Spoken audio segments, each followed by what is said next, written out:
Hello guys, welcome है नेहा भक्ति channel में। आप सभी का स्वागत है। सभी को राधे राधे, जय श्री राम, हर हर महादेव।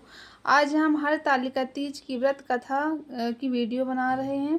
अगर आपको पसंद आए तो प्लीज़ लाइक करना, सब्सक्राइब करना और चैनल को सब्सक्राइब करना और कमेंट करना और बेल आइकन ज़रूर से ही दबाना।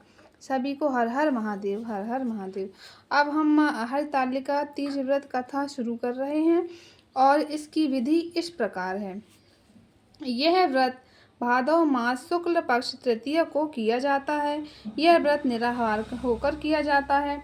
इसमें पानी भी नहीं पिया जाता। सुहागिन महिलाएं इस दिन भगवान शंकर पार्वती का बालू रेत की मूर्ति बनाकर सजाकर पूजन करती हैं, मंगल गीत गाती हैं, कीर्तन व रात्रि जागरण करती हैं। इसमें 32 प्रकार की पत्तियां चढ़ाई जाती हैं। अब इसकी पूजन सामग्री इस प्रकार है। केला का मंडप बनाया जाता है।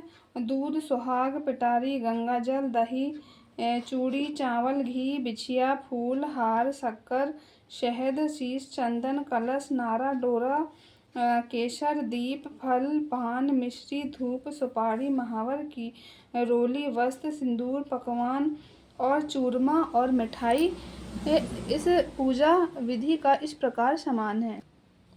अब हम कथा सुनाएंगे। सभी को हर हर महादेव। श्री परम पावन भूमि कैलाश पर्वत पर विशाल वट वृक्ष के नीचे भगवान शिव पार्वती सभी गणों सहित बाघंबर पर विराजमान थे। बलवान वीरभद्र, भृंगी, शंगी, नंदी आदि आदि अपने पहरा दे रहे थे, सदा शिव के दरबार में शोभा बढ़ा रहे थे और भगवान शिव का अनुष्ठान कर रहे थे और गीत गायन कर रहे थे। उसी शुभ अवसर पर महारानी पार्वती जी ने भगवान शिव से दोनों हाथ जोड़कर प्रश्न किया, हे महेश्वर, मेरे बड़े सौभाग्य हैं जो मैंने आप जैसा पति वरण किया है। क्या मैं जान सकती हूँ कि मैंने वह कौन सा पुण्य अर्जन किया है? आप तो अंतर्यामी हैं, मुझ दासी को वर्णन करें, कृपा मुझे बताएं। महारानी पार्वती की ऐसी प्रार्थना सुनने पर शिव जी बोले, तुमने अति उत्तम पुण्य अर्जित किया है। जिससे मुझे प्राप्त किया है वह अति गुप्त व्रत है, पर तुम्हारे पर प्रकट कर रहा हूँ। अब मैं तुमसे प्रकट कर रहा हूँ। वह यह है कि भाद्रपद मास के शुक्ल पक्ष की तीज का व्रत हरतालिका व्रत के नाम से प्रसिद्ध है। यह व्रत जैसे तारागणों में चंद्रमा, नवग्रहों में सूर्य, वरों में ब्राह्मण, देवताओं में गंगा और पुराणों में महाभारत, वेदों में सोम, इंद्रियों में मन, ऐसा यह श्रेष्ठ व्रत है। ऐसा सुनकर पार्वती ने कहा, हे परमेश्वर, मैंने कब और कैसे यह तीज व्रत किया था, विस्तार के साथ श्रवण करने की इच्छा है। इतना सुन भगवान शंकर बोले, हे भगवान उमा, भारतवर्ष के उत्तम में श्रेष्ठ हिमालय पर्वत है। वहाँ के राजा का नाम हिमांचल था। वहाँ तुम भागवती रानी मेनक से पैदा हुई थी। तुमने बाल्यकाल से ही मेरी आराधना करना प्रारंभ कर दी थी। कुछ उम्र बढ़ने पर हिमालय के दुर्गम गुफाओं में जाकर सहेली सहित मुझे पाने हेतु तप आरंभ किया। तुमने ग्रीष्म ऋतु में 12 चट्टानों पर आसन लगाकर तप किया, वर्षा में पानी में तप किया, हिम ऋतु में पानी में खड़े होकर मेरे ध्यान में संलग्न रही। इस प्रकार 6 ऋतुओं में तपस्या करने पर भी जब मेरे दर्शन न मिले, तब तुमने केवल वायु का सेवन किया, फिर वृक्षों के सूखे पत्ते खाकर इस शरीर को क्षीण किया। ऐसी तपस्या से मैं तुम्हें लीन देखकर महाराज हिमांचल को अति चिंता हुई और तुम्हारे विवाह हेतु चिंता करने लगे। उसी शुभ अवसर पर देव ऋषि नारद उपस्थित हुए। राजा ने अति हर्ष के साथ उनका स्वागत पूजन किया और उपस्थिति होने का कारण पूछा। नारद जी ने कहा, राजन, मैं भगवान विष्णु का भेजा हुआ हूँ। मैं चाहता हूँ कि आपकी सुंदर कन्या योग व प्राप्त हो। वैकुंठ निवासी भगवान विष्णु ने आपकी कन्या का वरण किया है, स्वीकार किया, वरण स्वीकार किया है। क्या आपको स्वीकार है? राजा हिमांचल ने कहा, महाराज, मेरा सौभाग्य है जो मेरी कन्या विष्णु जी ने स्वीकार किया है, और अवश्य ही मैं उन्हें अपनी कन्या उमा का दान करूँगा। यह सुनिश्चित हो जाने पर नारद जी ने वैकुंठ पहुंचकर श्री विष्णु भगवान से पार्वती के विवाह का पूर्ण होना सुनाया।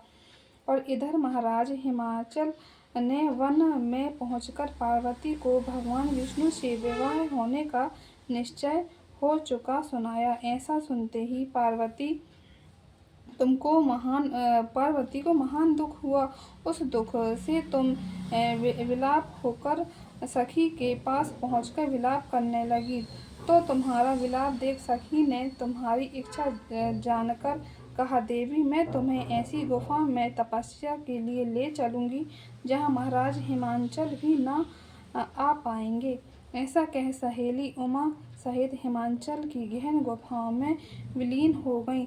तब महाराज हिमांचल घबराकर तुमको ढूंढते हुए विलाप करने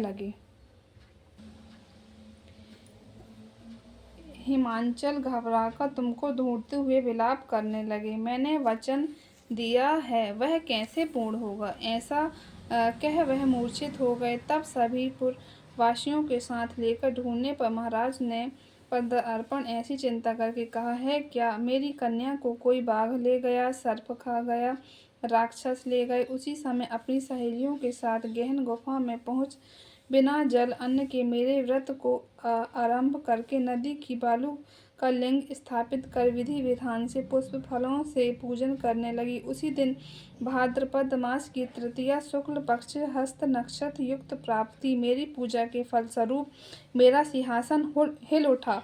तो मैंने तुम्हें दर्शन दिया और तुमसे कहा, देवी, मैं तुम्हारे व्रत और पूजन से अति प्रसन्न हूँ। तुम अपनी कामना का मुझे से वर्णन करो। इतना सुन तुमने लज्जित भाव से प्रार्थना की कि आप तो अंतर्यामी हैं, मेरे मन के भाव आपसे छुपे नहीं हैं, मैं आपको पति रूप में चाहती हूँ। इतना सुनकर मैं तुम्हें इच्छित वरदान देकर अंतर्ध्यान हो गया। इसके बाद तुम्हारे पिता हिमांचल मंत्रियों सहित घूरते हुए नदी तट पर मारे शोक के मूर्छित होकर गिर पड़े। उसी समय से तुम समय सहेली के मेरी बालू की मूर्ति विसर्जन करने हेतु नदी तट पर पहुंची। उसी समय तुम्हारे नगर निवासी मंत्रीगण मैं हिमालय के तुम्हारे दर्शन कर अति प्रसन्न से प्राप्त हुए और लिपट लिपट कर रोने लगे। बोले, उमा, तुम इस भयंकर वन में कैसी चली आई? तो अति भयानक है, जहाँ से जहरीले भयंकर सांप निवास करते हैं, जहाँ मनुष्य का प्राण संकट में ही हो सकते हैं। हे पुत्री, इस भयंकर वन को त्याग के अपने गृह को प्रस्थान करो। पिता के ऐसा कहने पर तुमने कहा, पिताजी, मेरा विवाह तुमने विष्णु के साथ स्वीकार कर लिया है, इससे मैं इसी वन में रहकर अपने प्राण त्याग दूंगी। ऐसा सुनकर महाराज हिमांचल अति दुखी हुए। बोले, प्यारी पुत्री, तुम शोक मत करो, मैं तुम्हारा विवाह कदापि विष्णु से नहीं करूँगा, उसके साथ ही करूँगा जिसके साथ तुम चाहती हो। महाराज हिमालय और महारानी मैना ने मेरे साथ इस पुण्य अर्जन किया, और सौभाग्यशालिनी जो सहेली ने तुमको हरण कर हिमालय की गुफा में रख मेरी तीज व्रत किया, इसी से इस व्रत का नाम हरतालिका तीज पड़ा। इसकी कथा इस प्रकार थी। अब इसकी हम प्रार्थना पद आपको सुनाएंगे, और ये सुनाएंगे, ये जो व्रत है वो सौभाग्यशाली स्त्रियां रहती हैं। ये इस व्रत को करने से स्त्रियां सौभाग्यशाली होती हैं और धन व पुत्र पौत्रों से सुखी जीवन व्यतीत करती हैं। इस व्रत को अगर कन्या के व्रत करने से कुलीन धनवान विद्यमान वर की प्राप्ति होती है और सौभाग्यवती होती हैं, धन व पुत्र पौत्रों से सुखी जीवन व्यतीत करती हैं। हे देवी, जो सौभाग्यवती नारी इस व्रत को नहीं करती वह बार बार वैधव व पुत्र शोक को प्राप्त करती हैं। जो नारी तृतीया के दिन व्रत रख कचौरी से अन्न खाती हैं वे शुक्री का जन्म लेती हैं। जो फल खाती हैं वे बंदरिया की योनि लेती हैं, बंदरिया की योनि प्राप्त करती हैं। जो जल पीती हैं वह जोंक का जन्म लेती हैं। जो दूध पीती हैं वे सर्पणी का जन्म ग्रहण करती हैं। जो मांस खाती हैं वह बाघनी का जन्म लेती हैं, और जो दही खाती हैं वह बिल्ली का जन्म लेती हैं। जो मिठाई खाती हैं वह चींटी का जन्म धारण करती हैं, और जो सब कुछ खाती हैं वह मक्खी का जन्म लेती हैं। जो इस दिन सोती हैं वे अजगर योनि को प्राप्त होती हैं। जो इस व्रत को श्रद्धा विधि से धारण करता है वह मुझ सा पति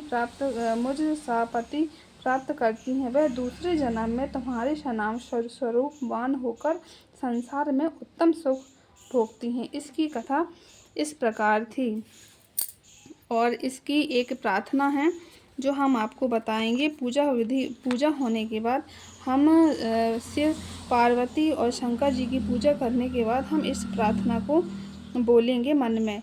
जगमाता मेरी भाग्य विधाता, तुम हो पार्वती शिव प्यारी, तुम दाता अनंत पुरारी, सती संतों में रेख तुम्हारी, जय जगमाता जय जगमाता, माता मेरी भाग्य विधाता। ये प्रार्थना हम पूजा होने के बाद बोलेंगे। सभी को राधे राधे, जय श्री राम। अगर मेरी कथा आपको अच्छी लगी है तो प्लीज़ कमेंट करके ज़रूर बताना। सभी को राधे राधे, हर हर महादेव।